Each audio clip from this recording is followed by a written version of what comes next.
retomando lo visto en el video pasado, pensemos en lo siguiente. Sabemos que una polilla siempre se dirige hacia la luz. De hecho, tienen lo que técnicamente se llama una fototaxia positiva. De hecho, entre más potente es el foco, más tiende la polilla hacia él. O sea, el foco del Estadio Nacional es como el cielo de las polillas. Bueno, la pregunta que se va a hacer Aristóteles es: ¿cuál es la razón que mejor explica ese movimiento? Y claro, van a quedar abiertas dos opciones. La primera es que la polilla tiende a la luz. ¿Por qué? Porque tiene una determinada constitución orgánica. Esta, naturalmente, va a ser la posición materialista. Y la segunda opción es que, como la polilla necesita orientarse mediante la luz, entonces se va a configurar de un cierto modo orgánicamente. ¿Se ve la diferencia? Tal vez dicho de un modo más sencillo. Preguntémonos. ¿La polilla tiende a la luz porque tiene una determinada composición material? ¿O más bien, tiene una determinada composición material porque tiende a la luz? Bueno, Aristóteles, contra los materialistas, va a defender esta segunda opción.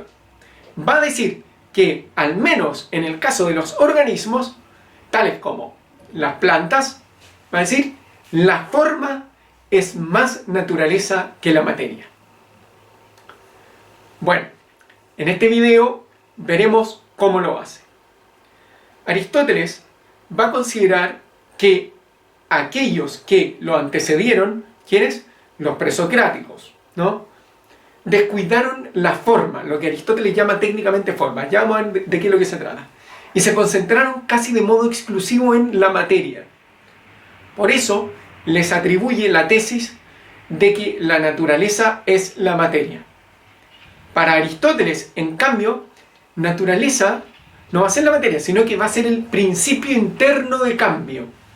Esto es interesante, porque Aristóteles le va a atribuir, como dijimos, a los materialistas la tesis de que el crecimiento de los organismos se reduce simplemente a sus componentes materiales.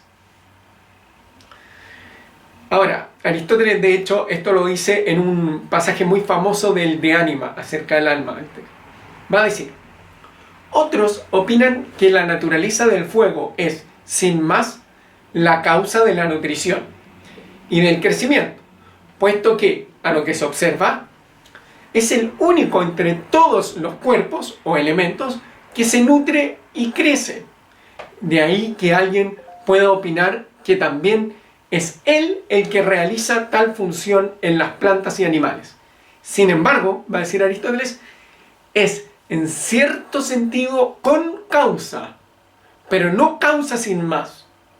Esta causa sin más va a estar más bien en lo que Aristóteles llama el alma, que es la forma de los seres vivos. Vamos a ver. Es decir, podemos pensar que los animales crecen porque tienen un fuego elemental como material constitutivo, va a pensar Aristóteles. Pero Aristóteles va a decir que esto es solo una parte de la historia. Porque el punto es que el crecimiento de una planta o animal no solo esto se hace más y más grande, así como el fuego, sino que crecen hasta un cierto tamaño. O sea,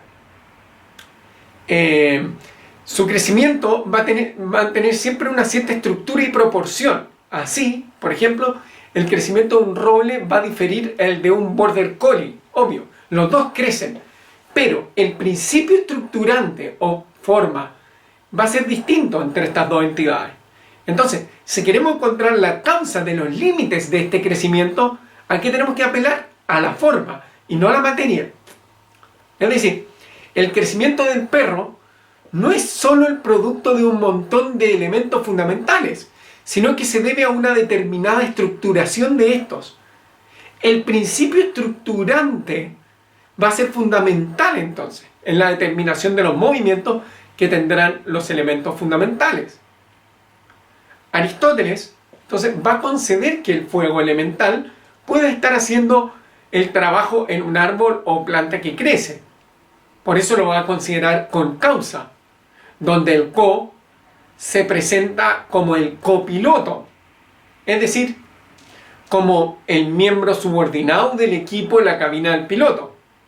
Pero el fundamento ontológico de las entidades naturales, va a pensar Aristóteles, va a haber que buscarlo de modo eminente en la formalidad. Sin embargo, como la formalidad, la forma, ¿no?, se dice de muchas maneras, van a existir distintos modos de explicar lo que son las cosas. Aristóteles va a afirmar entonces que, hechas estas distinciones, tenemos que examinar las causas, cuáles y cuántas son.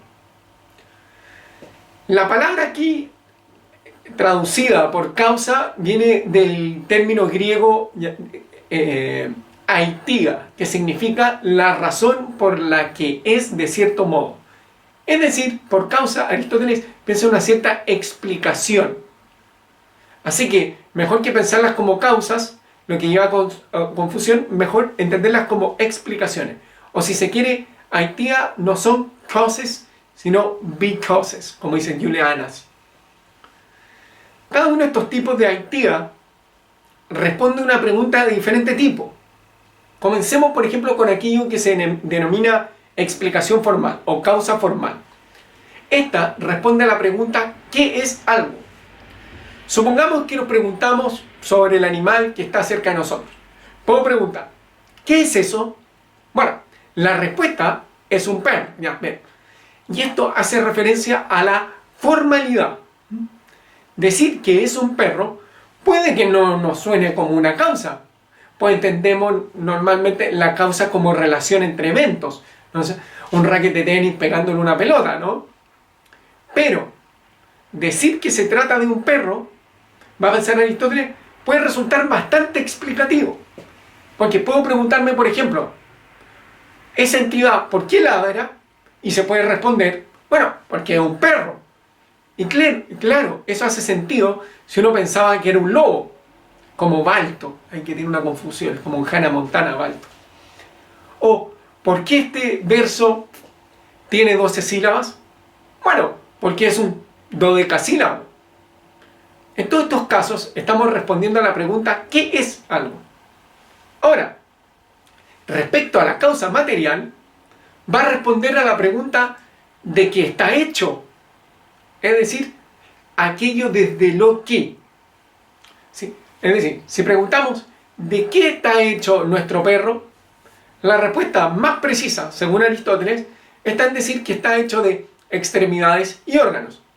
Sin embargo, para entender mejor esto, analicemos el siguiente recuadro. Por una parte tenemos en un nivel perro. Sabemos que el perro está hecho de extremidades y órganos. Pero sabemos que las extremidades y órganos van a ser formalidad respecto de las carnes, hueso y sangre.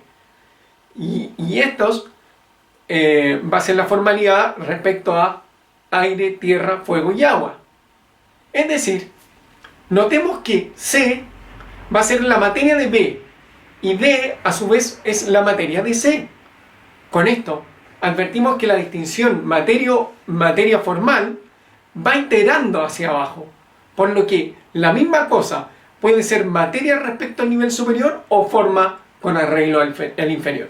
Bueno, Aristóteles piensa que se puede preguntar por la causa material incluso en entidades inmateriales.